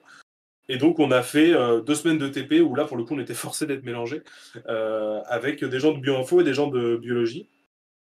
Et l'idée c'était de tout faire de A à Z. Donc même nous on a manipulé sur la paillasse l'extraction d'ADN. Donc on a vraiment regardé comment ça se passait, on l'a vraiment fait pour aller Ouais. jusqu'à l'analyse des données. Et dans ce sens-là, c'était pour que nous, on puisse voir qu'en fait, eh ben, si tu foires ta manip, tes données, elles ne servent à rien. Parce que si Ouais. tu peux très bien passer des années à analyser des données sur un PC, si t'as pas fait, si tu sais pas comment s'est passée l'analyse, ça se passe pas bien. Et d'ailleurs, bah, du coup, en fait, il y a une petite anecdote qui découle de ça. C'est qu'à un moment, il faut mettre la préparation qu'on a fait d'extraction d'ADN dans une petite machine qui va faire le séquençage. Et donc, arrive le moment où chacun met son petit truc dans la machine. Et moi, je me suis porté volontaire pour le faire, alors que j'ai pas manipulé depuis le lycée. Et donc, en fait, j'ai fait une connerie dans ma manip. J'ai fait une bulle dans la machine. Enfin bref, j'ai fait n'importe quoi parce que j'ai pas l'habitude, quoi. Et ben pendant tout le long Tu de t'es l'analyse coltiné des ce données, et terrain. ben à chaque fois, il y avait un trou dans les données. Ah bah la qualité de ce truc est dégueulasse. Bah, tout le monde se retournait vers moi. Et donc vraiment, Parce que en fait, voilà, il y a la réalité de la manipulation et le côté humain dans l'analyse derrière des données, quoi. D'accord, putain, c'est rigolo. Tu peux te traîner ton boulet. On a une Ouais, dernière ouais, question, du coup, Tini, je te laisse la récupérer. Oui. C'est Abraca qui demande les ordi dont tu te sers, c'est genre quoi comme bête? oula. Je crois que j'ai même pas les. Pentium 2. Je... ouais, ouais, celui-là. Au Oh là CIRAD, là. c'était pas un truc à En 8 fait, cœurs voilà, ou au plus? CIRA, donc pour la génomique en particulier, c'est des gros calculs qu'on fait. Donc au CIRAD, pour de la génomique, on avait un cluster de calcul. Donc en fait, c'est un serveur sur lequel on fait tous nos calculs. On fait tourner des. Il y a des outils qu'on fait tourner sur. On a besoin de. Oh, moi, je sais même plus les specs de ce truc-là. Je les ai C'est même plus pas en un tête. truc à 8 cœurs ou En fait, plus? tu as alloué un certain nombre de cœurs que tu voulais de processeurs. Et du coup, en gros, c'est des gros trucs. Là, à mon taf, c'est un truc c'est plus ou moins l'équivalent d'un ordi gamer à mon taf. Mais quand tu fais de la génomique, tu as besoin de choses encore plus grandes. Et là aussi, où encore une fois, pour revenir à l'éventail de boulots en bioinfo, euh, il y a des boulots où en fait c'est créer des outils, c'est faire des algorithmes que tu es obligé d'optimiser. Parce qu'en fait, quand tu fais de la génomique, en gros, tu bosses sur des chaînes de caractères qui sont géantes, ça peut être des millions de caractères qu'il faut essayer d'aligner, de retrouver, machin. Et donc, en fait, il y a aussi de l'informatique théorique pure, où tu essaies juste de faire un algorithme optimisé. Et donc, tu fais appel à des théorèmes informatiques, des trucs vraiment très pointus, euh, pour essayer de pouvoir bosser en génomique, sinon c'est pas possible. D'accord. Après, quel genre de bête, voilà, encore une fois, ça dépend. Bah oui, Mais en c'est ça, génomique, bien souvent, on a sûr, besoin bien sûr. de beaucoup plus gros trucs qu'en data management, selon la taille des données. Moi, j'ai un PC plus puissant que mes collègues qui font des mails et qui regardent des Excel, Oui, bien sûr. mais voilà, j'ai pas forcément besoin d'une machine de guerre non plus, quoi. Hmm. Très bien. Eh bien, écoutez, merci vous deux, merci aussi au chat d'avoir posé 50 000 Avec questions, plaisir. c'était super cool. Merci à toi, Euh, merci au chat. on a appris plein de choses. Je le rappelle, il y aura une VOD qui sera disponible sur YouTube la semaine prochaine. Donc ça pourra permettre justement s'il y a d'autres questions, s'il y a d'autres sujets abordés, d'avoir une trace aussi sur les serveurs polluants de YouTube. Mais ça me gêne pas. J'ai pas trop de problème avec ça. Ça va, ça. Ça fait partager Ça veut gérer. Non, mais je veux dire, ça fait partager le Le savoir message, un petit peu, donc c'est plutôt. Ça me c'est gêne sûr. moins. Ça me gêne moins. En tout cas, merci à vous. J'ai Avec passé une plaisir, merci à toi. excellente Merci beaucoup, soirée. ouais, C'était c'était trop très bien chouette. parce que Même. là, pour le coup, on a appris plein de choses. On a vraiment appris plein de choses, donc c'était super bien.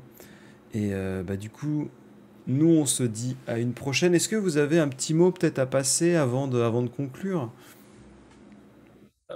Moi, peut-être une toute dernière chose, c'est que Ouais, vas-y. souvent, à force de parler de ça en état de d'ébriété dans des soirées avec des bobos qui viennent qui viennent de biologie, souvent, en fait, plus que la bioinfo, le pont entre l'info et la biologie, c'est la pluridisciplinarité.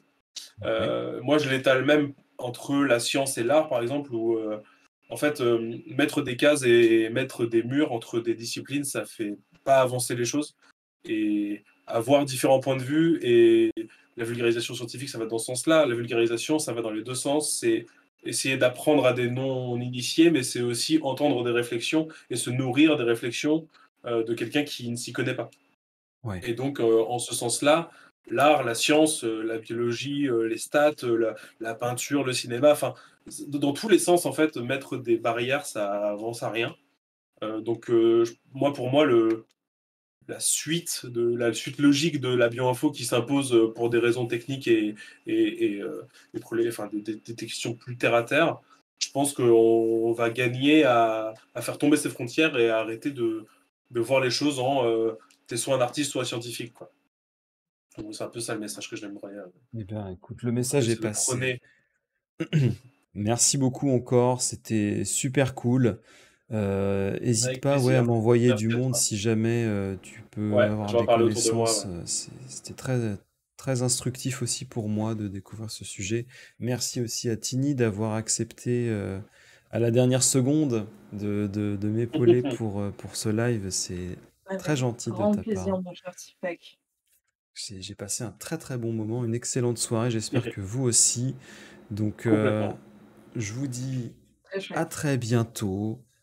Prenez Eh oui, soin de vous. merci. Bye bye. Bonne soirée. De même, bisous.